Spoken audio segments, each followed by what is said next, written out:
As I begin to switch out the snowblower to the lawnmower, I am going to put a new battery in this. I got it at Fleet Farm, landed up paid $29.99 for it. Yes, I know what you get what you pay for.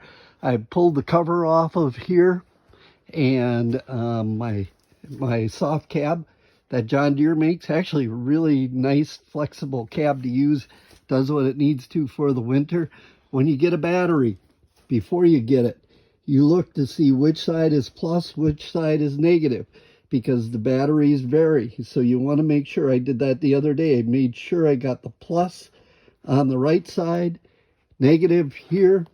When you're taking this stuff apart, make sure you don't touch your wrench to anything metal. When you're on the positive, you don't want to arc it.